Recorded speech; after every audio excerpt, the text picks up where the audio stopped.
Oi, gente, como vocês estão? Hoje vamos dar continuidade à nossa história. Nós estamos estudando sobre a história de um homem chamado Abraão e estamos caminhando para o final dessa história. Ainda existem mais algumas coisas, mas aqui a gente já vai ver que a história vai começar a se encerrar. Nós estamos já começando a chegar no ápice ali da história de Abraão e depois já vamos transicionar para uma outra pessoa que vai ocupar o centro dessa história.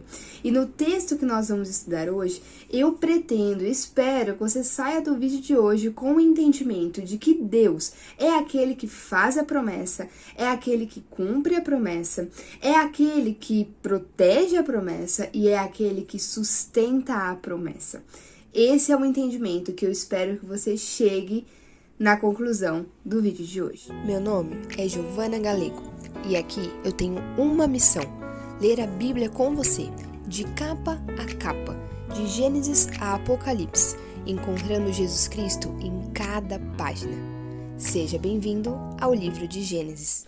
Hoje nós vamos ler Gênesis capítulo 21, do versículo 22 ao versículo 34.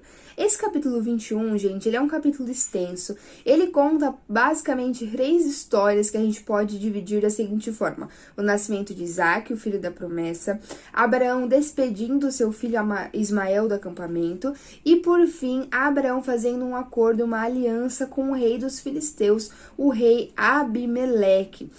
Nós já temos aqui no canal outros 2 vídeos falando sobre o nascimento de Isaac e sobre Abraão despedindo Ismael. E agora vamos falar sobre a aliança que Abraão vai fazer com o rei Abimeleque. Mas essas 3 histórias, elas têm um eixo, elas têm algo em comum, que é Deus garantindo o cumprimento da sua promessa. Então, esse é o eixo, essa é a linha que conecta essas 3 histórias no capítulo 21. Eu vou te explicar e você vai entender melhor. Vamos lembrar que o livro de Gênesis, ele tem uma mensagem principal. E a mensagem principal do livro de Gênesis é esse Deus, que é o Senhor da história, que intervém e que através do homem, ele intervindo na história da humanidade, ele está trazendo salvação ao mundo. E como ele faz isso?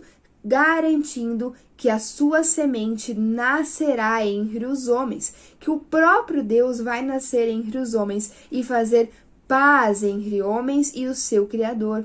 Deus está agindo na história da humanidade para que Jesus Cristo venha nascer, para que a promessa liberada no capítulo 3 de Gênesis, no versículo 15, se cumpra. Quando Deus promete a Adão que enviaria uma semente, um descendente da mulher, alguém que nasceria de um ventre, e esse alguém, essa semente enviada por Deus, pisaria, destruiria, derrotaria o inimigo do homem. E o inimigo do homem é Satanás, a morte e o pecado. Então, em Gênesis, nós estamos vendo Deus trabalhar na história da humanidade para cumprir essa promessa, para que o Salvador venha ao mundo. E é por isso que Deus vai escolher um homem chamado Abraão. Esse homem que vem de uma linhagem, de uma descendência de semitas. Semitas são os descendentes de Sem, filho mais velho de Noé, que foi escolhido e abençoado pelo próprio pai para carregar em seu coração essa promessa, a promessa de que Deus enviaria um Salvador, Deus enviaria uma semente, alguém que traria descanso ao homem. E, portanto, Sem e os seus descendentes foram passando essa promessa adiante, carregando e guardando a promessa em seu coração, foram passando adiante, até que chegou na época ali da história, no tempo da história de Abraão, que já era um tempo onde até os semitas já tinham se distanciado muito da verdade, do Deus único e verdadeiro e da forma como esse Deus desejava ser adorado. Esses homens já estavam muito distantes e por isso nós temos Abraão vivendo em uma cidade chamada de Ur dos Caldeus, uma cidade muito movimentada na época, muito rica, muito próspera, referência ali naquela região, mas uma cidade pagã, uma cidade idólatra que cultuava imagens, que fazia tudo aquilo que era reprovável aos olhos de Deus. Abraão nasce e cresce nessa cidade, muito provavelmente foi ensinado de acordo com os princípios dessa cidade, porque o seu pai também demonstra ser um homem que não estava mais tão próximo do Deus verdadeiro. Mas em algum momento, Deus, pela sua graça, resolve escolher Abraão e chamar Abraão dentre os homens daquele período para ser aquele que carregaria sua promessa adiante, porque Deus continua sendo o Senhor da história e aquilo que Ele promete, Ele cumpre. Ele disse que criaria um Salvador e de fato Ele está operando na história para que esse Salvador venha, para que Ele mesmo nasça entre os homens. Quando Deus chama Abraão de Ur dos Caldeus, a gente já conhece, né, a história famosa de que ele foi chamado para deixar a casa do seu pai, a parentela do seu pai, e ir rumo a uma casa, a uma terra desconhecida. E quando Abraão sai de Ur dos Caldeus, ele vai começar uma peregrinação. E nesses anos todos peregrinando com o Senhor, Deus foi revelando a sua aliança a Abraão. Deus foi dando mais detalhes sobre o que ele pretendia com a vida de Abraão. E agora que nós estamos chegando no final dessa história, a gente pode resumir que aquilo que Deus prometeu sobre a vida de Abraão pode ser resumido em dois aspectos. Um aspecto que envolve pessoas e um aspecto que envolve um lugar, que envolve uma região, que envolve um local. E assim, gente, funciona a nossa existência. Deus nos criou pessoas e nos colocou em uma terra, Ele nos criou da terra, nós fomos criados já em um espaço, que é a terra. Deus coloca esse homem que Ele criou, Adão, dentro de um jardim, e no jardim, a partir de Adão, Ele faz Eva. Então, nós fomos criados já dentro de um espaço, pertencendo a um espaço. E ao longo de toda a história, nós vamos ver Deus trabalhando sempre com essas duas dimensões, com pessoas e com um espaço geográfico, com um espaço de habitação. Isso é muito importante porque nós precisamos de um lugar. Nós somos seres que precisamos de um lugar para habitar. Nós precisamos de um lugar de habitação. Fomos criados dessa forma e continua sendo dessa forma. Quando Deus chama Abraão de Ur dos Caldeus, Ele vai fazer de forma resumida duas promessas a Abraão. Ele promete que Abraão teria uma vasta descendência, uma descendência numerosa, e ele promete que Abraão seria o dono, teria a posse e toda a sua descendência também de uma terra especial, a terra de Canaã, a terra que Deus havia dado para o próprio Abraão e para os seus descendentes. Para que Abraão viesse a ter uma descendência, ele primeiro, antes de qualquer coisa, precisava ter um filho, um herdeiro. E você deve se lembrar que Abraão era um homem já bastante idoso e a sua mulher, além de ser idosa, era uma mulher estéril. Mas nós vimos no começo do capítulo 21 que Deus cumpriu a sua promessa e deu a Abraão um herdeiro, o filho da promessa, Isaque. Depois, nós vimos um pouquinho mais para frente do capítulo 21, nós vimos que o irmão de Isaque, o filho que Abraão teve ao se deitar com a escrava egípcia, Ismael, estava perseguindo Isaque e muito provavelmente tinha a intenção de atentar contra a vida dele. Mas aí nós vimos que Deus vai intervir na história e vai proteger a promessa. Vai garantir que Isaque permanecesse vivo, porque em Isaque estava a semente que daria continuidade à descendência de Abraão, formando a nação de Israel, e da nação de Israel nasceria Jesus Cristo, nosso Senhor e Salvador. Então Deus cumpriu a promessa e Deus protegeu a promessa. E hoje nós vamos ver que Deus sustenta a sua promessa. Lembra, o aspecto das pessoas já foi garantido na pessoa de Isaque, mas nós ainda temos a questão da terra. Deus prometeu a Abraão que daria a ele toda uma terra, que daria a ele e a sua descendência a terra de Canaã. E vimos que Deus deu mais detalhes. Deus deixou claro para Abraão que em vida ele não teria a posse oficial da terra, que diante dos homens ele seria um peregrino, um estrangeiro pela terra de Canaã. Mas pela fé ele era o dono, o detentor dessas terras, porque Deus havia dado essas terras a ele. Portanto, gente, a história que nós vamos ler hoje, nós estamos falando de um homem que é peregrino na terra de Gerar, terra dos filisteus, um estrangeiro. Ele não tem a posse daquele lugar. Ele é como um intruso, mas ele está ali porque Abimeleque permitiu. Você lembra que quando ele chega na terra de Gerar, vai ter toda aquela situação que Abimeleque vai tentar tomar Sara como sua esposa, Deus vai intervir, e eu sei que no final da história Abimeleque vai permitir que Abraão ocupe a sua terra e fique ali, mesmo como um estrangeiro. E é claro que essa é uma providência do próprio Deus, porque a terra dos filisteus fazia parte da porção de terra que Deus tinha dado a Abraão. E é por isso que Deus vai permitir que Abraão fique ali, mesmo como um estrangeiro, e vai atuar no coração de Abimeleque para que Abimeleque permitisse isso e que Abraão então ficasse ali naquela terra. Desde então, Abraão está em Gerar, na terra dos filisteus. Mas lembre-se, ele é um peregrino e Deus ordenou a Abraão, lá em Gênesis 13, se eu não me engano,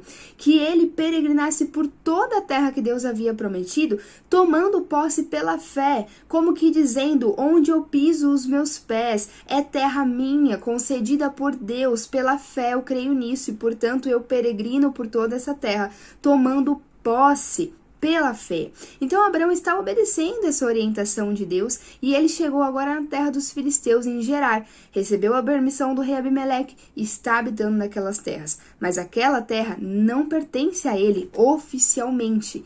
Só que agora Abraão tem um filho, Isaque, que está com cerca de 3 anos de idade. E Abraão sabe que seus dias na terra estavam chegando ao fim. Ele estava chegando ao fim da vida e ele era um peregrino, um estrangeiro. O que seria do seu filho Isaque? Agora, tendo te dado esse contexto, vamos à leitura do texto de hoje. Gênesis capítulo 21, versículo 22. Naquela ocasião, Abimeleque, acompanhado de Ficol, comandante do seu exército, disse a Abraão: Deus está contigo em tudo o que fazes. Agora, jura-me diante de Deus que não vais enganar-me, nem a mim, nem a meus filhos e descendentes. Trata a nação que te acolheu como estrangeiro com a mesma bondade com que te tratei. Respondeu Abraão: eu juro. Vamos lá, o texto começa com naquela ocasião. Que ocasião é essa? A gente consegue perceber, lendo o capítulo 21 completo, que muito provavelmente o autor está se referindo ao período do desmame de Isaque. Vamos lembrar que o capítulo 21 começa com o nascimento de Isaque. Depois nós temos Isaque sendo desmamado e Abraão dando uma festa para marcar essa passagem do desmame, né? Quando o bebê deixava de mamar, ele ia começar a comer comida sólida e, portanto, ele era considerado oficialmente do grupo da família. E aí era muito comum na época que dessem uma festa para celebrar isso. E nessa festa, gente, Abraão muito provavelmente chamou os líderes das regiões circunvizinhas, chamou os seus convidados, os seus amigos, e provavelmente ele também chamou o rei Abimeleque. Há uma possibilidade que ele tenha chamado o rei Abimeleque e Abimeleque viu com os próprios olhos que Deus havia concedido a Abraão um filho em sua velhice. E não só havia concedido esse filho, mas esse filho estava vivo e tinha passado por toda a primeira fase, os primeiros anos, e tinha sobrevivido a esses primeiros anos. E já estava passando pela transição, se tornando um membro oficial dessa família. Então, provavelmente o texto está falando sobre essa ocasião. Ah, Gi, mas depois do desmame teve toda aquela história de Ismael no meio. Sim, nós precisamos entender que quando a gente lê um texto, o autor muitas vezes ele vai afunilar aquela história, ele vai nos levar lá para o futuro, nos mostrar o que aconteceu com Ismael, mas a gente precisa depois conseguir voltar para o eixo, voltar para a linha central da história. E a linha central da história é: Isaque nasceu, foi desmamado, Ismael precisou sair do acampamento para não agir contra a vida de Isaque, e agora nós temos Abimeleque indo falar com Abraão nessa fase em que tudo isso aconteceu, quando Isaque estava sendo desmamado e quando Ismael estava saindo do acampamento de Abraão. Então, naquela ocasião, diz respeito a essa estação, quando Abraão tinha agora um filho, um herdeiro, que era Isaque, Isaac havia passado pela fase do desmame, havia sido reconhecido pela comunidade como um filho oficial de Abraão e também havia sido reconhecido como o herdeiro legítimo e o único herdeiro de Abraão, porque Abraão tinha despedido seu filho Ismael. Então ele tinha comunicado às pessoas, ao seu grupo, a toda a sua tribo e também a quem estava ao redor e ao próprio rei dos filisteus, que o seu herdeiro oficial era Isaac. Abimeleque viu tudo isso e muito provavelmente temeu esse Deus de Abraão. E o que significa temer a Deus? Ele reconhece o poderio, a grandeza, a santidade desse Deus. Ele reconhece que esse Deus é real e que ele é poderoso. Agora olha que interessante. Abimeleque soube que Abraão, aos 100 anos de idade, teve um filho biológico com a sua mulher que já tinha 90 anos e era estéril. Esse filho cresceu, se desenvolveu, foi desmamado, foi confirmado como o único e legítimo herdeiro de Abraão. Com certeza isso tudo encheu o coração de Abimeleque de temor, a ponto dele ir até Abraão fazer um acordo. Gente, isso é muita coisa. A gente precisa entender que Abimeleque, ele era o rei dos filisteus. Abraão era sim um homem rico, ele tinha uma tribo que deveria estar ali com pelo menos 1000 pessoas, lembrando que o exército dele, quando ele vai guerrear lá para salvar a vida de Ló, chegava a pelo menos 500 pessoas. Então, com certeza, mais de 1000 pessoas viviam ali com Abraão, entre servos, pessoas que moravam na sua casa, enfim. Então, Abraão tinha uma comunidade grande, ele era muito rico, a Bíblia deixa isso bem evidente pra gente, um líder nômade, um sheik, mas ele era apenas um líder nômade, ele não era o rei de uma nação, ele não detinha uma posse de terra como o rei Abimeleque. Entende a proporção desse poder diante dos olhos humanos? Você entende o que eu tô querendo te dizer? O rei Abimeleque, ele era dono oficialmente daquelas terras, muito provavelmente pela cultura da época visto até como um semideus pelo seu povo. Além disso, em contrapartida, Abraão era um nômade, um homem que peregrinava porque não tinha terra própria. Não era oficialmente dono de nenhum pedaço de terra. Então, ainda que fosse rico e tivesse muitos servos e muitas pessoas em sua comunidade, ele era apenas um líder de um grupo nômade. E nós estamos falando sobre um rei de uma nação que está indo com o seu, como que ele fala? Com o seu comandante, né? O comandante do seu exército chamado Ficol. Ou seja, isso dá a esse momento um caráter oficial. Então essa visita de Abimeleque a Abraão não é uma visita de brothers. Não é uma visita assim, extraoficial. É uma visita oficial. Abimeleque está indo até o acampamento, indo com o comandante do seu exército para pedir um acordo a Abraão. Ele vai pedir para Abraão jurar algo para ele. Então, gente, é uma loucura, é algo que realmente só o Senhor para fazer. No cenário natural, nós teríamos Abraão indo até Abimeleque, implorando pela benevolência, pela bondade desse rei. Mas aqui nós estamos vendo o contrário. E por que esse movimento contrário está acontecendo? Porque Abraão era um cara sensacional? Não, por causa do Deus de Abraão. Olha o que Abimeleque diz quando ele chega diante de Abraão. Ele diz o seguinte: Deus está contigo em tudo o que fazes. Então, desde o período em que Abimeleque permitiu que Abraão morasse ali e habitasse aquelas terras, ele está observando. Ele está observando o que está acontecendo e ele está vendo com os próprios olhos que Abraão não era qualquer homem. E não porque ele era excepcional, mas porque com ele estava um Deus extraordinário. Um Deus muito grande, um Deus como nenhum outro que Abimeleque já havia conhecido. Lembrando que Abimeleque vem de uma nação pagã, uma nação idólatra que adorava a todo tipo de Deus, de imagens, deuses que não ouviam, que não falavam, deuses que precisavam ser carregados e alimentados, deuses que precisavam ser protegidos. E agora ele está diante de um homem que serve a um Deus que protege esse homem, que fala com esse homem, que ouve esse homem, que não precisa ser protegido, porque ele é o Criador de todas as coisas. Nós é que precisamos de sua proteção. E isso mexeu com o coração de Abimeleque. Mexeu a tal ponto dele ir diante de Abraão e reconhecer a grandeza desse Deus sobre a vida de Abraão, reconhecendo dessa forma o poder e a autoridade que Abraão tinha, não por si mesmo, mas por causa do Deus que estava com ele. E aqui eu já quero tirar um ensinamento para mim e para você. Precisamos ter a consciência de que Deus está conosco em tudo o que fazemos. Se você crê em Jesus Cristo, Deus está contigo em tudo o que você faz. A Bíblia vai nos ensinar que quando Jesus ascendeu aos céus, quando ele voltou aos céus, ele deixou conosco outro Consolador, o Espírito Santo, que é a própria pessoa de Deus que habita em nós. Ele mora em nós. Significa que o próprio Deus está dentro de nós. E essa habitação do Espírito Santo, do próprio Deus em nós, ela não é uma coisa esporádica. Não é que quando você está na igreja, você vai para um ápice emocional, você sente arrepios, você sente vontade de chorar, então esse Deus, esse Espírito que habita em você, está ali neste momento.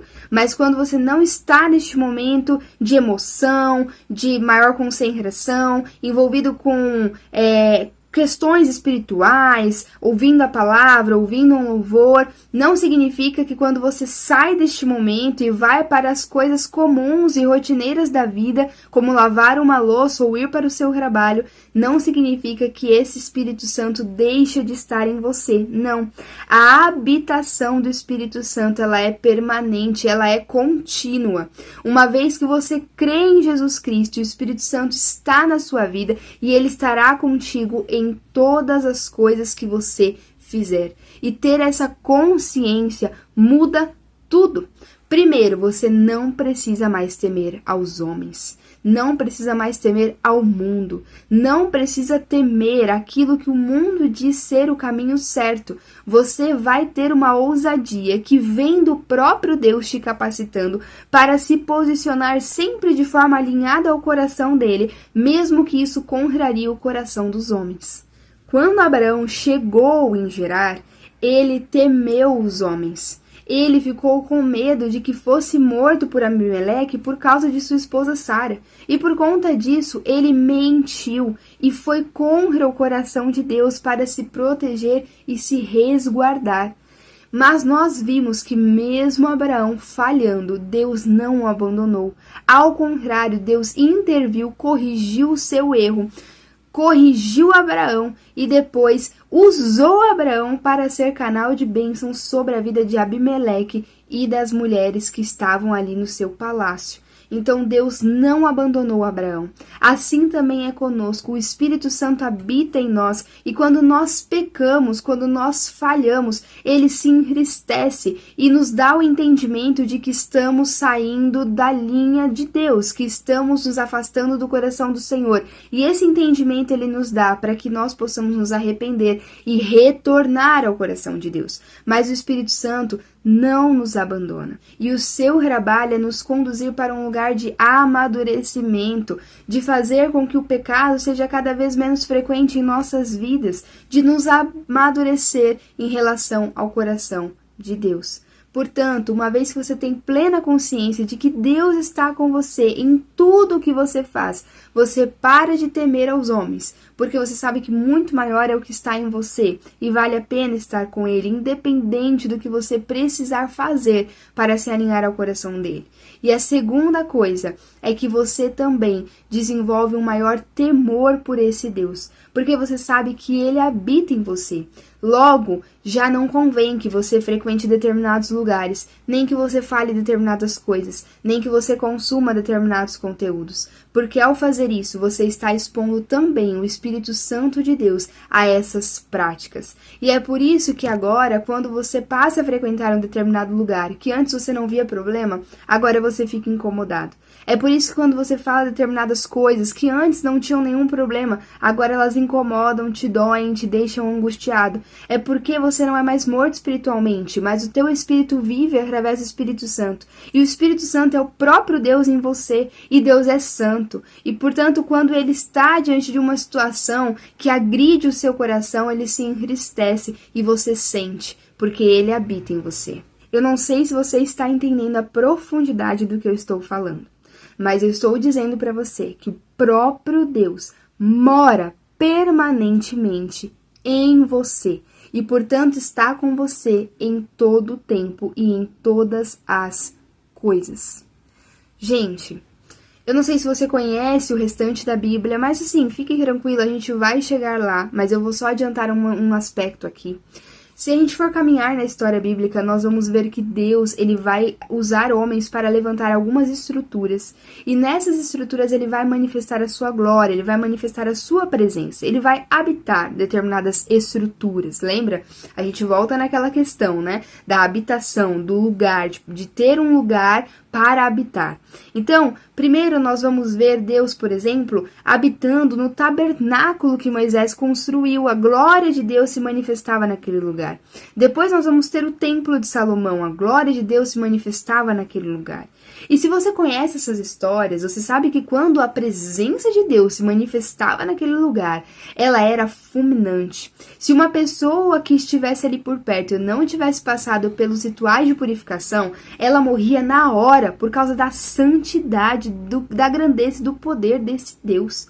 Nós sabemos que não eram todos que podiam entrar no Santo dos Santos, que era o lugar onde ficava a Arca da Aliança, o trono de Deus, o lugar onde Deus se assentava, onde a sua presença se manifestava e habitava. Não era qualquer um que podia entrar lá, porque era passível de morte. Então, gente, eu estou dizendo que hoje esse tabernáculo e esse templo é a sua vida. Você tem noção da profundidade que é isso?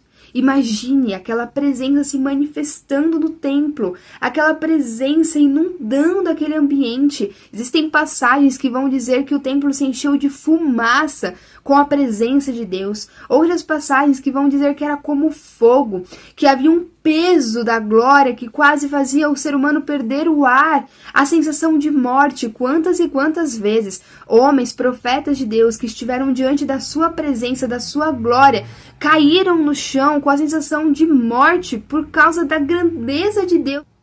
E agora, eu e você temos o próprio Espírito Santo, o próprio Deus morando dentro de nós.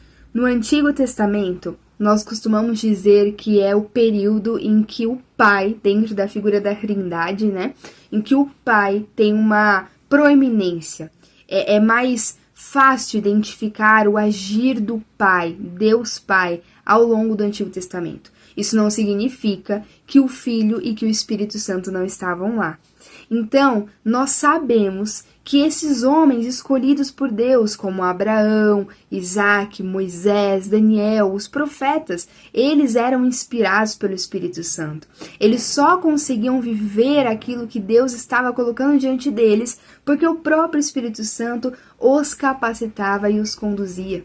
Então, quando a Bíblia está dizendo que Abimeleque reconhece que Deus estava com Abraão em tudo que ele fazia, é porque o próprio Espírito Santo estava agindo sobre a vida de Abraão. Só que no Antigo Testamento, gente, isso acontecia com pouquíssimas pessoas pontuais que Deus chamava para algo muito especial e muito importante para o desenvolver da história. Agora, eu e você estamos em uma fase da história que Deus vem construindo, em que o Espírito Santo dele é derramado sobre muitos. A Bíblia diz que é derramado sobre todo aquele que crê. Portanto, não desperdice isso. Nós vivemos em um tempo onde eu e você que cremos em Jesus Cristo podemos ser reconhecidos por aqueles que ainda não vieram a Cristo, como Abraão foi reconhecido por Abimeleque. Não porque nós somos muita coisa, mas porque Deus, por sua graça e misericórdia, escolheu, decidiu estar conosco e nos conduzir por um caminho que nos leve ao coração dele. Nunca se esqueça, Deus está com você em tudo o que você faz.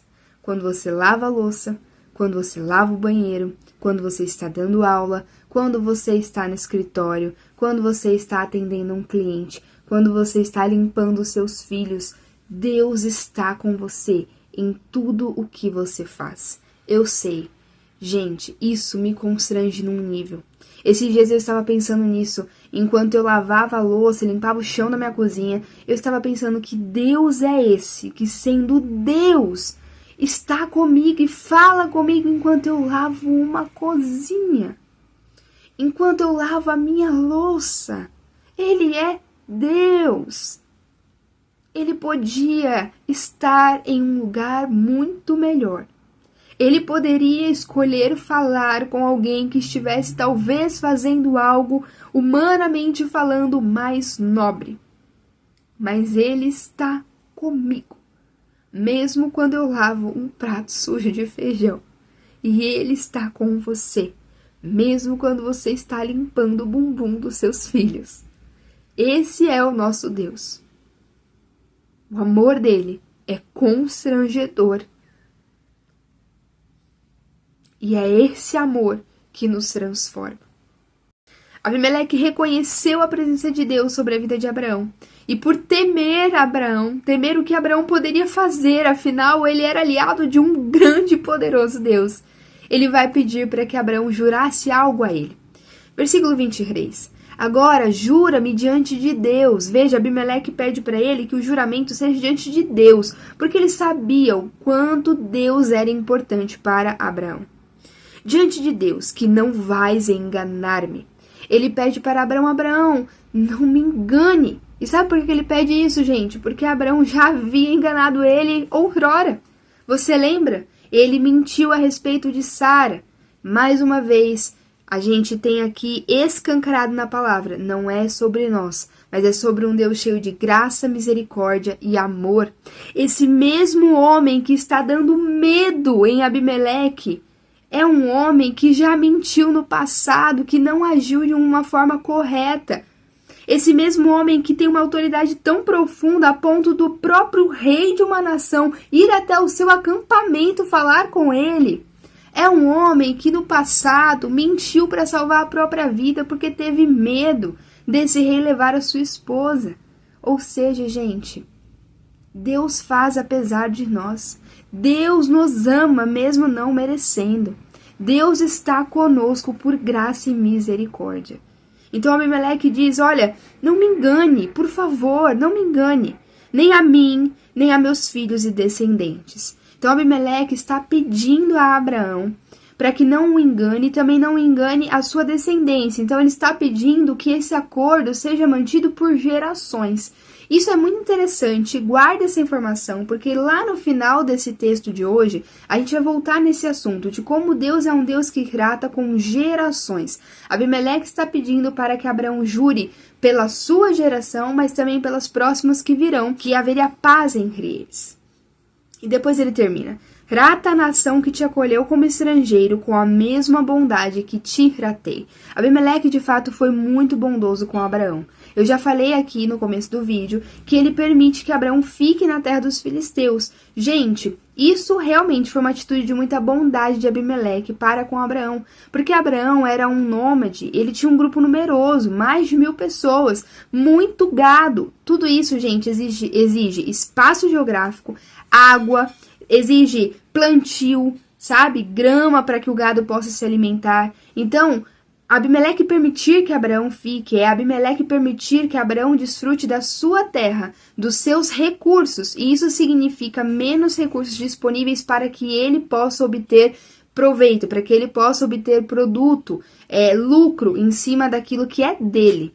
E ele vai permitir, e ele simplesmente permite, ele não pede nada para Abraão, ele apenas permite. Por quê? Porque Deus estava conduzindo essa história, era do interesse de Deus que Abraão estivesse naquele território, e por isso ele vai fazer com que Abimeleque permita. Gente, quando Deus tem algo, quando Deus está ali, não precisa muita coisa, ele vai conduzindo as coisas conforme a sua vontade. Abraão respondeu, eu juro. Então Abraão concordou em não fazer mal a Abimeleque, em não enganar Abimeleque, nem seu filho, nem o filho do seu filho. Abraão está concordando com isso.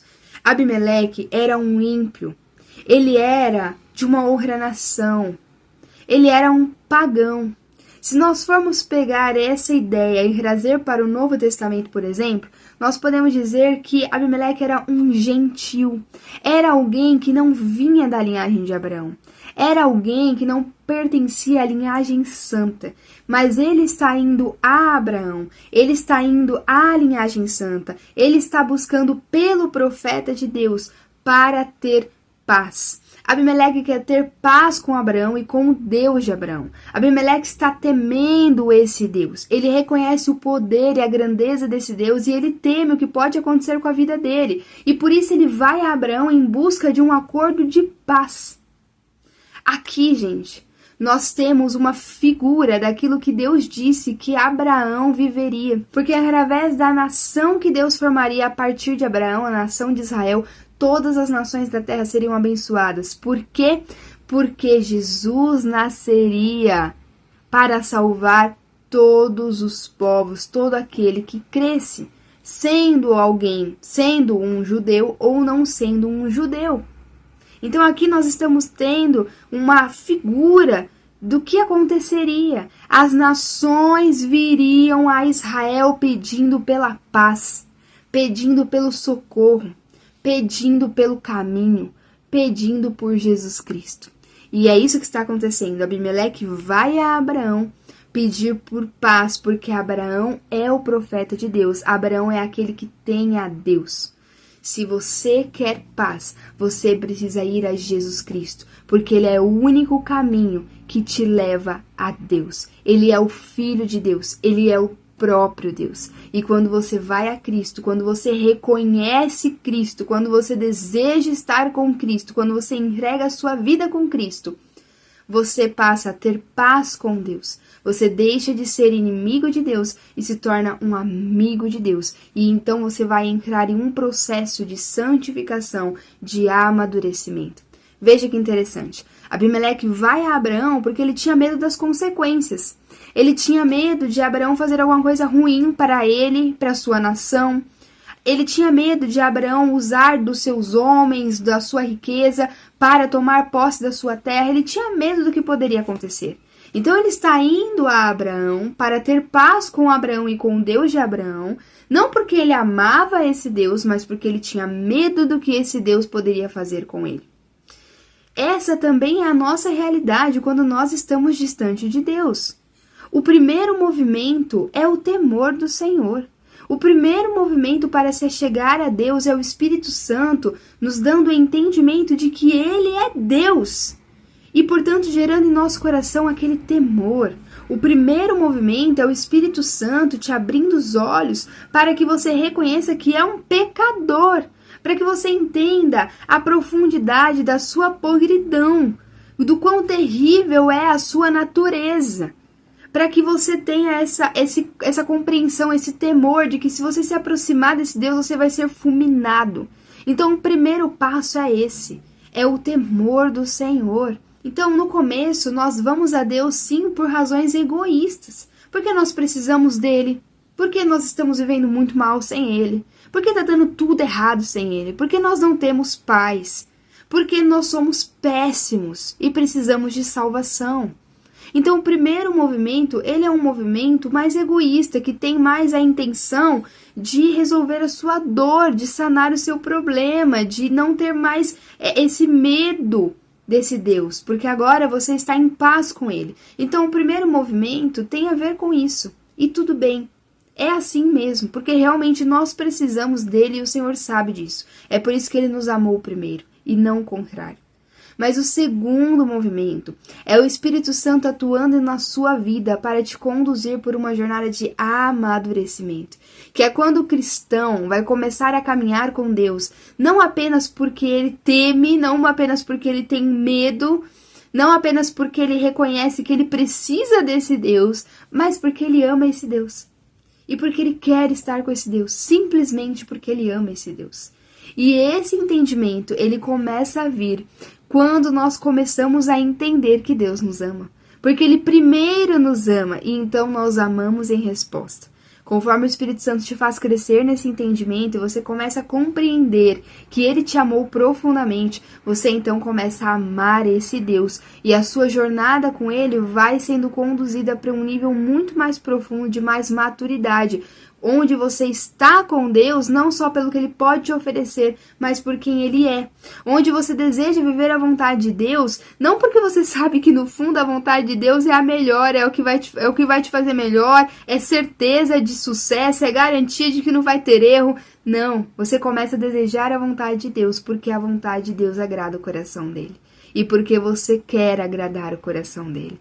Então essa jornada de amadurecimento, ela deve fazer parte da vida de todo cristão. E ela é um processo. Espere em Deus que você esteja iniciando e crescendo nesse processo. Porque esse é um lugar de verdadeira liberdade em Cristo. Um lugar que quando as coisas acontecem e são favoráveis, glória a Deus. Mas quando elas acontecem e não são tão confortáveis, glória a Deus também. Porque no fundo você está com Ele por quem Ele é e não somente pelo que Ele pode te oferecer. Bom, Abraão jurou, Abraão disse que concordaria. Então agora a gente espera que venha um momento de uma espécie de um ritual, um acordo da época, assim como a gente assina contratos, por exemplo. Então na época existia uma espécie de assinar contratos, só que isso era diferente, claro, era de acordo com aqueles costumes. Então a gente espera que esse ritual, esse contrato, esse acordo venha.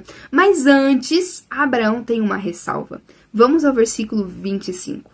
Todavia, Abraão reclamou com Abimeleque a respeito de um poço que os servos de Abimeleque lhe tinham tomado à força. Mas Abimeleque lhe respondeu: não sei quem fez isso, nunca me disseste nada e só fiquei sabendo disso hoje. Então, gente, olha o que o texto está nos contando. Abraão se estabeleceu naquela terra, ele está peregrinando, ele é estrangeiro ali, mas ele já está vivendo ali por um tempo, né? Lembra que Sara chegou, foi tomada, depois foi liberta, Sara engravidou, Isaac nasceu, desmamou, então ele já está há alguns anos morando ali naquela terra, debaixo da permissão de Abimeleque. Beleza. E aí, o que acontecia, gente, com aquele período e principalmente com os povos nômades? Onde eles habitassem, eles iam atrás de água. Obviamente, não é diferente hoje, nós dependemos de água, nós continuamos nos estabelecendo, tendo esse entendimento de que precisamos de fonte de água em nossas residências, porque nós precisamos disso para sobreviver.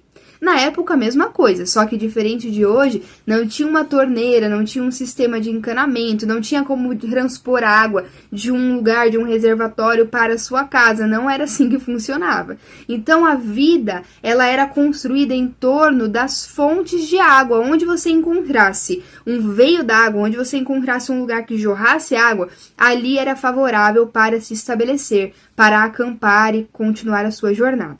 Então, Abraão, quando chegava num lugar, ele já ia procurar ali com seus servos, e eles eram especialistas em fazer isso, eles iam procurar fontes d'água para poder cavar poços, para que eles tivessem como sobreviver, tivessem água para suas refeições, água para beber e água para cuidar dos animais, do rebanho, né, do gado. Então, gente, o poço era algo muito importante naquela época, não era qualquer coisa, era algo que estava relacionado com a sobrevivência. Era tão importante que naquele período existiam várias regras para organizar essa questão dos poços, sabe? Tinha várias regrinhas que eles seguiam para poder deixar bem claro e evidente para as pessoas da região que aquele poço pertencia ao fulano ou pertencia ao beltrano. Era muito comum que tivesse brigas, discórdias envolvendo essa questão de poço, porque isso era uma questão de sobrevivência.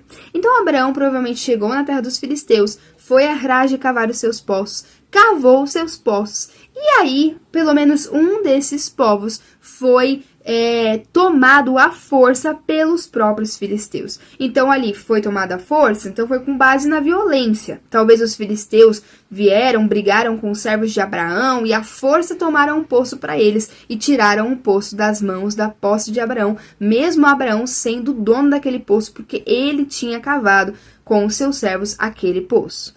Quando os filisteus fazem isso, gente, o que eles estão comunicando para Abraão? Eles estão tentando expulsar Abraão daquela terra. Porque uma vez que eu começo a dificultar o acesso à água, eu vou obrigar esse grupo nômade a se deslocar e ir para um outro lugar onde ele tem acesso à água, porque ele não pode viver sem água. Então, pegar um poço à força, não deixar que ele tenha mais acesso a esse poço, é atacar a sobrevivência dessa comunidade e forçar essa comunidade a sair dali, para tentar sobreviver em outro lugar.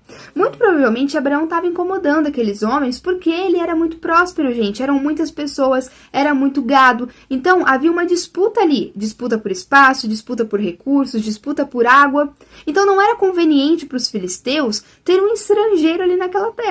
Sabe esse discurso que a gente ouve hoje quando chega um estrangeiro na nação e ele começa a trabalhar aqui e as pessoas começam a se incomodar? Ah, porque ele tá pegando as nossas vagas de emprego. Ah, porque já tem pouco emprego, aí fica vindo pessoas que nem do nosso país são, que nem pagam impostos aqui, que nem contribuem com a nossa sociedade e aí vai pegar os nossos cargos e aí começam a dificultar a vida dessa pessoa. É mais ou menos esse papel que os filisteus estavam fazendo sobre a vida de Abraão, tentando expulsar ele daquela terra, provavelmente porque estavam incomodados, porque Abraão estava usando dos recursos da terra para manter o seu gado e também os seus servos. Mas o texto bíblico nos dá a entender que Abraão não relatou isso a Abimeleque naquela época, porque olha, na época em que o poço foi tomado, entende? Porque olha o que Abimeleque vai falar, ele vai falar, não sabia disso, você nunca me disse nada. Então, Abimeleque estava inocente nessa situação, no sentido de que ele não tinha conhecimento sobre esse fato, sobre esse acontecimento. Abraão, muito provavelmente, não comunicou a Abimeleque na época. O que a gente vê aqui é a sabedoria de Abraão. A Bíblia vai dizer que existe um tempo certo e o modo certo de falar as coisas. Isso fica aqui uma lição muito importante. Gente, como nós temos dificuldade com isso. Nós queremos resolver as coisas com a força da nossa palavra, e é na hora, e eu vou lá e eu resolvo, e eu não engulo sapo, e eu não vou levar isso para casa, e tá injusto, então eu vou lá e vou resolver. Será que isso é o mais sábio? Abraão tinha direito, o poço era dele, ele estava habitando aquela terra debaixo da permissão do rei Abimeleque. Ele poderia muito bem ter ido lá para Abimeleque na época em que tomaram um poço e falar, olha Abimeleque, seus servos estão fazendo isso, eu quero o meu poço. Ele poderia ter feito isso, ou ele poderia ter feito pior. Ele poderia ter organizado um grupo de soldados ali e ter lutado de fato com esses homens, ter tomado posse desse poço de volta e ter causado bastante conflito. Mas Abraão era um homem muito sábio, ele não fez isso. Ele escolheu relevar até que chegasse o momento mais apropriado. Gente, nós vivemos uma sociedade em que relevar as coisas, em que dar a entender que você deu a outra face, tem sido encarado como ser bobo, como ser menos, mas não é assim para Deus. É sábio você esperar mais, você ter mais sobriedade, pensar sobre aquilo e esperar uma oportunidade mais apropriada para tratar as suas questões do jeito e no tempo mais apropriado. Abraão esperou, ele resolveu esperar. Provavelmente Abraão colocou ali nas pontas dos dedos, fez o cálculo do prejuízo e do que ele ganharia se ele agisse de forma imediata e arrumasse um conflito. Ele estava bem, ele tinha o apoio do rei, ele podia estar naquela terra, ele tinha outros poços. Será que valeria a pena ele perder a paz, ele armar um conflito, ele se indispor com o rei por causa de um poço? Mesmo o poço sendo muito importante para a sobrevivência, mas ele tinha outros. Abraão resolveu relevar e focar naquilo que estava ok, naquilo que ele tinha. Ele teve sobriedade. E aí, Deus concedeu a Abraão a oportunidade perfeita para trazer esse assunto à tona. E então agora nós temos Abraão com o rei Abimeleque, o rei dos filisteus, diante dele e pedindo para ele um juramento de que não lhe faria mal. Ou seja, o rei está com medo diante de Abraão, pedindo para ele, por favor, não faça mal a mim, a minha família, aos meus descendentes, a minha nação, não me engane. Então é um momento apropriado. E aí Abraão lembra dessa história. Olha, Abimeleque, tem um poço aí que tomaram à força. Não é legal isso. Vamos alinhar essas questões. E aí Abimeleque vai dizer que não sabia sobre este poço. Abraão, muito provavelmente, acreditou na inocência de Abimeleque. Porque agora, no versículo 27, a gente vai ver aquele tal de contrato que Abraão vai fazer com Abimeleque. Aquela espécie de ritual para selar esse acordo que eles tinham feito. Olha o que a Bíblia diz no versículo 27. Então Abraão trouxe ovelhas e bois, deu-os a Abimeleque e os dois firmaram um acordo. Então, olha, Abraão está trazendo presentes, bois, ovelhas, que ele está dando para Abimeleque com uma tentativa de firmar este acordo. Abimeleque recebendo, aceitando os presentes, ele está concordando com este acordo. Essa era a tradição da época. Só que uma coisa muito curiosa, gente, é que a tradição envolvia as duas partes. Então, geralmente, uma parte dava dos seus recursos e a outra parte também dava dos seus recursos. E se as partes aceitassem os presentes, eles estavam concordando com aquele acordo. Era dessa forma que acontecia. Hoje nós assinamos contratos, estabelecendo os direitos, as responsabilidades e assim por diante. Na época, era dessa forma, através desses presentes e a aceitação desses presentes que os acordos eram firmados. Mas aqui nós estamos vendo apenas Abraão entregando bois e ovelhas a Abimeleque. Gente, isso é muito interessante, porque eu penso que Abraão aprendeu isso com Deus. Eu acho que Abraão aprendeu a fazer alianças com Deus. Abraão tinha com Deus uma grande aliança. A maior das alianças, o maior dos acordos e pactos que Abraão já deve ter feito na vida, com certeza foi com o próprio Deus. E na aliança que ele fez com Deus, Deus prometeu a ele que daria a ele uma descendência, que faria dele pai de nações, que daria a ele uma terra, a ele e a sua descendência, que faria dele, da sua descendência, o seu povo, e ele seria o Deus deles. Deus prometeu muitas coisas a Abraão e cumpriu todas elas, caminhou com Abraão em todo o tempo. E a única coisa que ele pediu a Abraão é para que guardasse a aliança, para que fizesse a circuncisão como um símbolo de que ele estava guardando essa promessa no coração e passando adiante. Então Abraão aprendeu com o próprio Deus que o maior serve o menor, de que o maior entrega ao menor. E ele está fazendo exatamente isso, presenteando Abimeleque, dando a Abimeleque e firmando um acordo. Versículo 28. Abraão separou 7 ovelhas do rebanho, pelo que Abimeleque lhe perguntou: que significam estas 7 ovelhas que separaste das demais? Ele respondeu: aceita essas 7 ovelhas de minhas mãos como testemunho de que eu cavei este poço. Então veja, Abraão concordou, ou melhor, ele acreditou na inocência de Abimeleque, mas ele não deixou esse assunto para lá não. Ele quis resolver esse assunto. Então ele traz um presente para Abimeleque, bois e ovelhas, e ele firma um acordo com Abimeleque de que ele não vai enganar Abimeleque, não vai enganar os seus filhos, mas vai tratar bem essa nação, porque Abimeleque o recebeu bem. Mas além disso, ele quer a garantia de que aquele poço pertence a ele e que não vão mais tentar atrapalhar isso ou tomar o poço à força, porque era importante para ele ter esses poços d'água, porque ali vinha a sobrevivência de todo o seu grupo. E como ele vai fazer para ter essa garantia? Dentro do presente que ele já havia dado, ele vai pegar essas 7 ovelhas, vai separar e vai entregar das próprias mãos as 7 ovelhas a Abimeleque, frisando essa questão do poço. Gi, como você pode dizer que foi pelas próprias mãos? Outras traduções, se eu não me engano, a Almeida corrigida, acho que atualizada também, a século 21 também, elas vão colocar dessa forma, que das próprias mãos Abraão entregou as 7 ovelhas a Abimeleque. Então, ele está enfatizando essa questão do poço. Como eu ouvi de um pastor que eu gosto muito, ele está fazendo uma aliança dentro da aliança. Porque se fosse uma aliança diferente, se fosse um acordo diferente, ele pegaria mais 7 ovelhas no seu rebanho e daria a Abimeleque, mas ele não faz isso. Ele pega de todo o presente que ele já tinha dado para Abimeleque, ele pega uma parte, que são as 7 ovelhas, e entrega essas 7 ovelhas na mão de Abimeleque, frisando que dentro da aliança que ele havia estabelecido, ele queria a garantia do poço. Assim como Abimeleque e Abraão fizeram uma aliança, estabeleceram um pacto entre eles, Deus tem uma aliança comigo e com você. Deus tem uma aliança onde Ele trabalha para ser o nosso Deus e trabalha em nós para que sejamos o seu povo. E quando ele faz isso, essa aliança envolve paz, porque envolve a salvação que encontramos em Cristo. Mas essa aliança também envolve o acesso à fonte da água da vida, o acesso direto a uma fonte d'água, o acesso direto àquilo que vai nos trazer sustento, aquilo que vai nos trazer vida, aquilo que nos permite viver, não só sobreviver, mas viver. Olha que interessante, gente. Aqui Abraão separou 7 ovelhas para testemunhar que um poço pertencia a ele. Eu acho isso muito característico.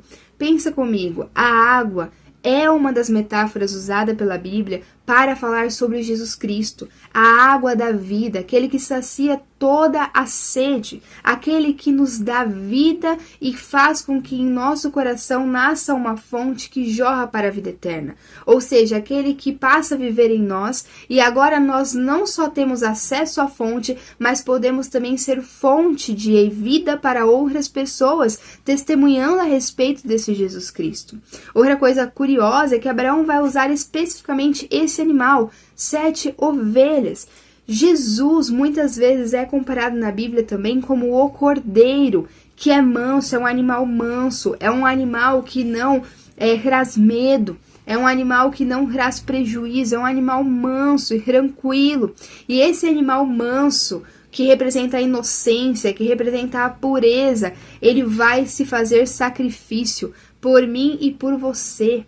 Então, essa ovelha, ela também aponta para Jesus Cristo como o sacrifício que nos permite ter acesso à fonte de vida.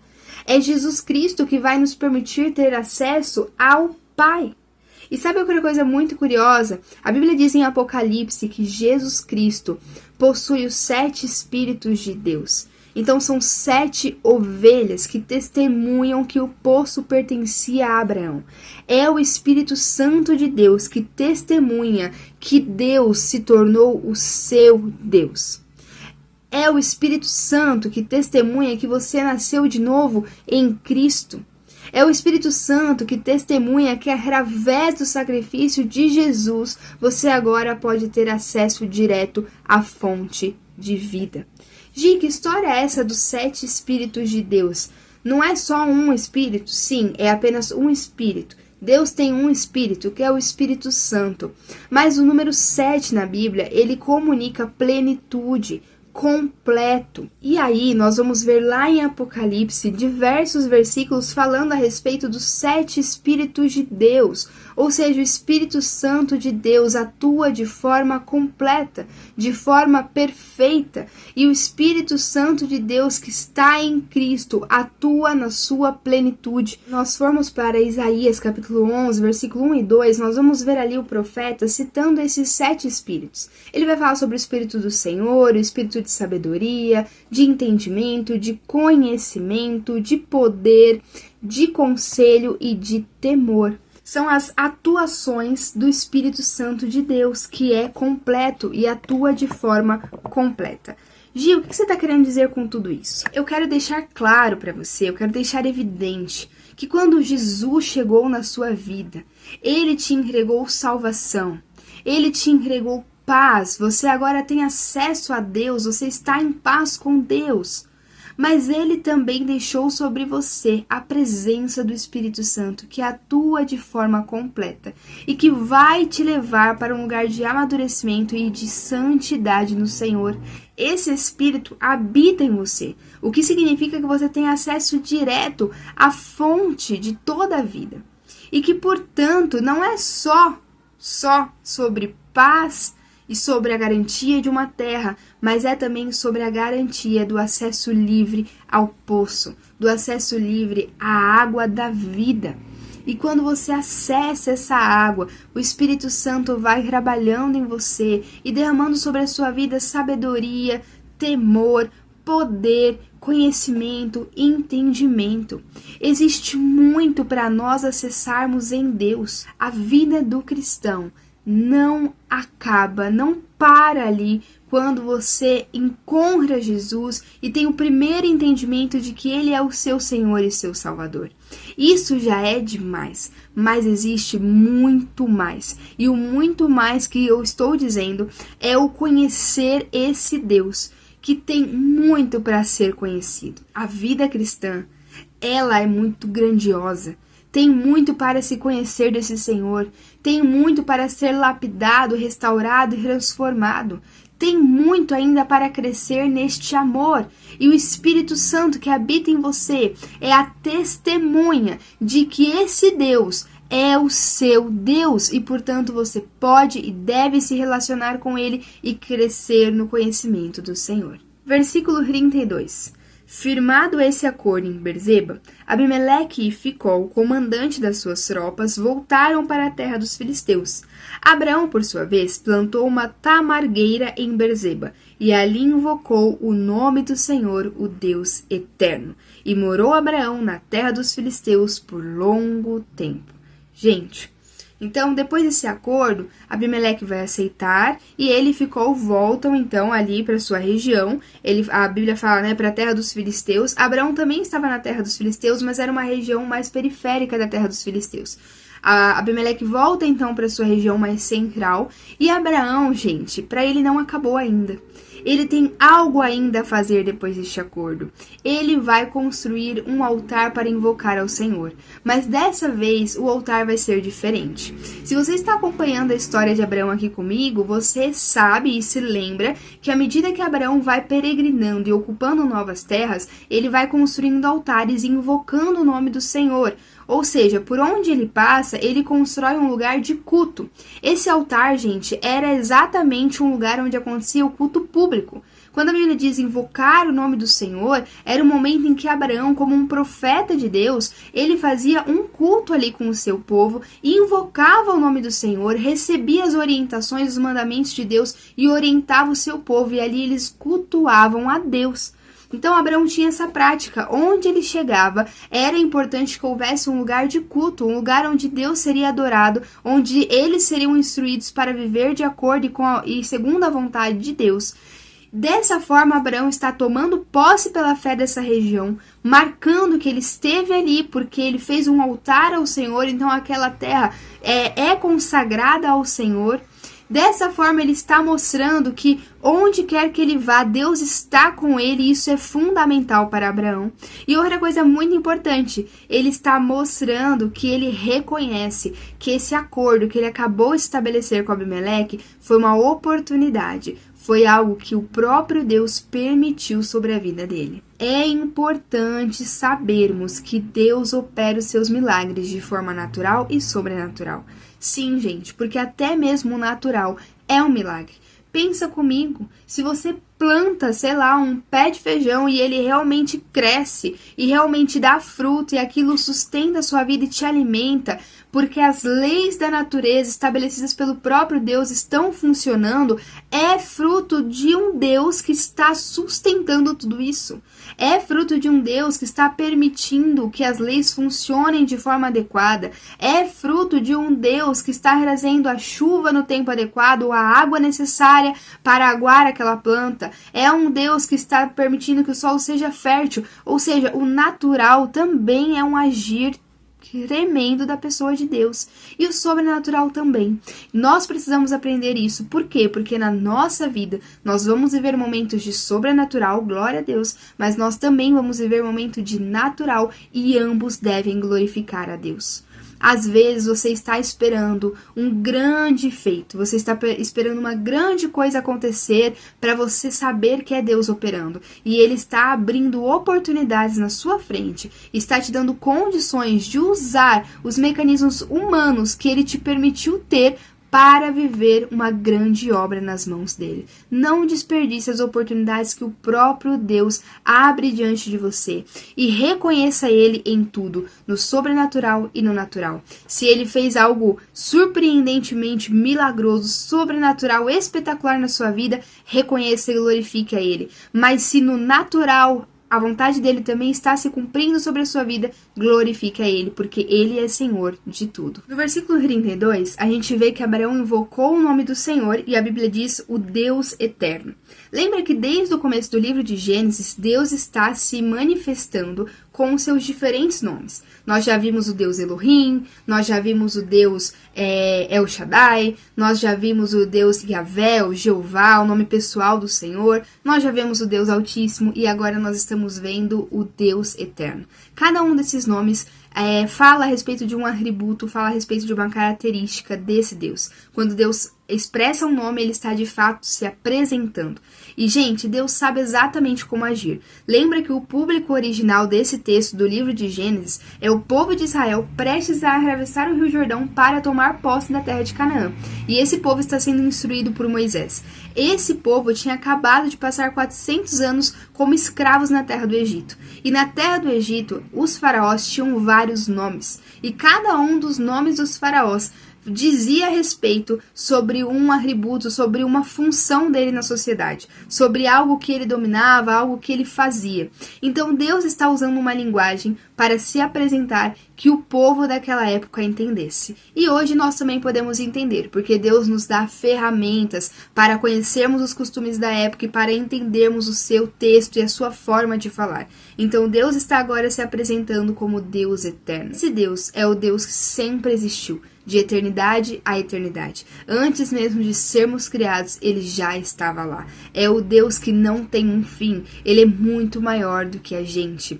E, gente, isso é demais. Lembra que eu falei que no final do texto eu ia falar a respeito do Deus que trabalha através das gerações? Deus é um Deus eterno. Isso significa que Abraão está chegando nos seus dias finais. Ele vai falecer em pouco tempo. Mas Deus continua conduzindo a história. Nada do que Abraão viveu foi perdido, ao contrário. E assim como Deus foi o Deus de Abraão, ele será o Deus de Isaac. E assim como ele foi o Deus de Isaac, ele será o Deus de Jacó. E assim por diante, até chegar em mim e em você.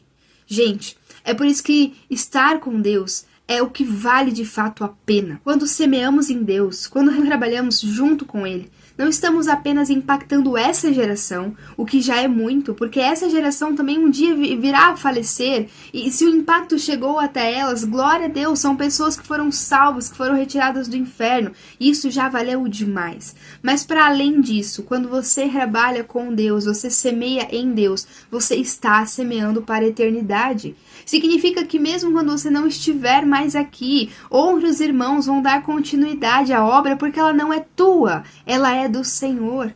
Abraão estava chegando aos seus dias finais, logo ele não estaria mais nessa terra, mas não importa, porque a história, o agir de Deus entre os homens para trazer salvação e redenção é uma vontade do próprio Deus. Ele é o Senhor da história, Ele está operando e Ele continuaria operando.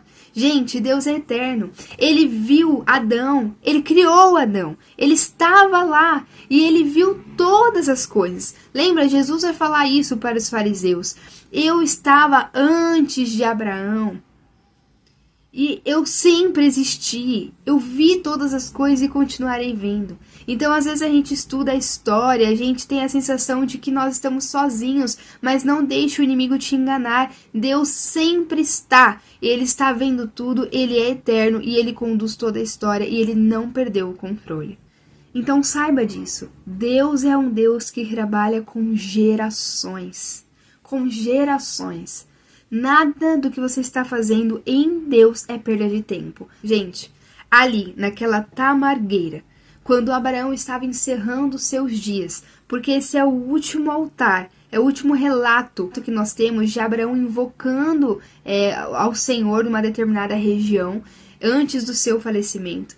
Então, enquanto nessa região de Berseba, Abraão está ali invocando ao Senhor, não quer dizer que ele fez o culto pela última vez, mas ele estabeleceu um lugar para esse culto pela última vez. É a última terra em que ele está peregrinando. Entende? Ele já tinha peregrinado por toda a região que Deus tinha dito para ele, e essa é a última porção. Ele está cumprindo com o que Deus pediu, ele está obedecendo. Lembra que Deus disse para que ele peregrinasse por toda a terra, tomando posse pela fé? Essa é a última região. Ele está levantando, ele está edificando o último lugar de adoração.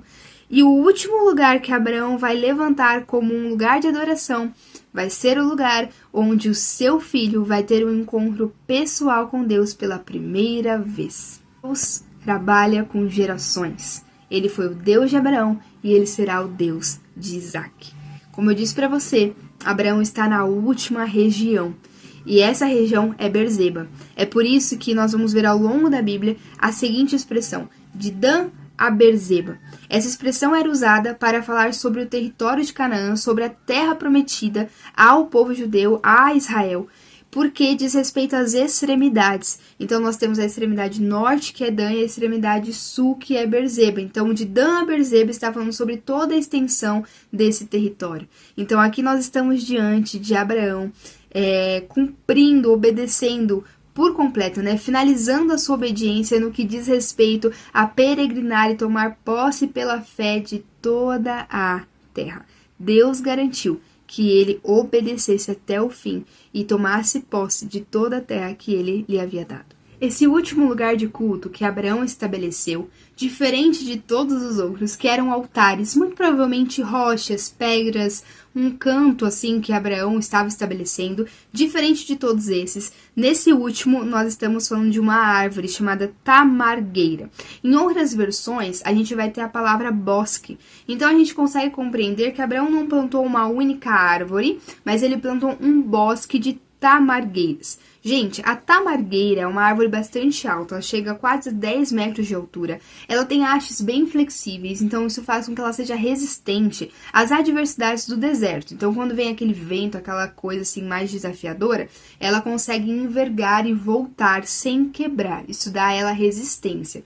Ela também é uma árvore que suga bastante água, ela precisa de bastante água para conseguir crescer. Então, nada mais apropriado do que ser plantada em um lugar de oásis, né? Um lugar onde tinha abundância de água, como era Beerseba. E as folhas dessa árvore, elas eram perfeitas para fazer um bom lugar de sombra. Elas são largas, amplas. Então, geralmente, onde tem uma tamargueira, você tem um bom lugar para se assentar e ficar debaixo de uma sombra.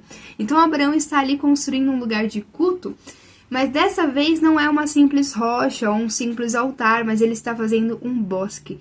Gente, eu não consigo não pensar que Abraão está finalizando a sua peregrinação em um bosque. Eu não consigo não pensar na nossa peregrinação. Como cristãos, nós estamos nessa terra como peregrinos. Estamos aqui, mas não pertencemos a este lugar. Estamos no mundo, mas não pertencemos ao mundo. Pertencemos à Nova Jerusalém. Pertencemos à Pátria Celestial. Pertencemos a Cristo. Ele voltará. E então viveremos com ele e nele para toda a eternidade. Viveremos em um lugar, habitaremos um lugar concreto, lugar esse onde teremos total e plena intimidade com o nosso Senhor, sem nenhuma barreira. Como a Bíblia diz, seremos amalgamados ao Pai. Seremos tão unidos a Deus que seremos confundidos com um só corpo. Peregrinamos, mas o fim de toda peregrinação é um bosque. A história da humanidade começou com o homem e a mulher em um jardim, em plena intimidade com Deus, em harmonia com o seu Criador, sem barreiras, sem pecado dificultando esse relacionamento. O pecado veio, atrapalhou todas as coisas, e então nós temos toda uma história de Deus intervindo e agindo na humanidade para restituir esse relacionamento, para que o homem e a mulher voltem a ter esse relacionamento de total intimidade, total harmonia com o nosso Senhor, com o nosso Pai. E o fim da nossa peregrinação será esse lugar de plena harmonia com o Senhor para toda a eternidade. Quando eu e você encontramos a Cristo, ou melhor, quando Cristo chega em nossas vidas, o Espírito Santo passa a habitar em nós e, portanto, nasce dentro de nós um jardim. Isso é uma metáfora para dizer que agora nós podemos ter intimidade com Deus, mesmo neste mundo caído, por causa do Espírito Santo. Mas tem mais, não para por aí. Existe uma nova Jerusalém. Existe uma pátria celestial, existe um lugar concreto para habitarmos com Deus e em Deus para toda a eternidade. Existe um jardim, um bosque, um lugar de intimidade em que nós vamos ter total harmonia, sem barreiras com o nosso Senhor. E é para esse lugar que estamos caminhando. Para encerrar, versículo 34. E morou Abraão na terra dos filisteus por longo tempo. Gente, o Senhor é aquele que faz a promessa, é aquele que cumpre a promessa, é aquele que protege a promessa e é aquele que sustenta a promessa. Deus prometeu a Abraão que daria a ele um descendente. Deus deu o descendente, Deus protegeu o descendente e Deus deu terra a esse descendente e água. Deus nos prometeu que seria o nosso Deus. E Deus, de fato, se tornou o nosso Deus, quando enviou o seu Filho único para morrer em nosso lugar. E Ele nos protege dos nossos inimigos, nos ajuda a vencer os nossos pecados, já derrotou a morte e já derrotou Satanás, de forma que uma terra nos é garantida. Ele voltará e nós habitaremos com Ele.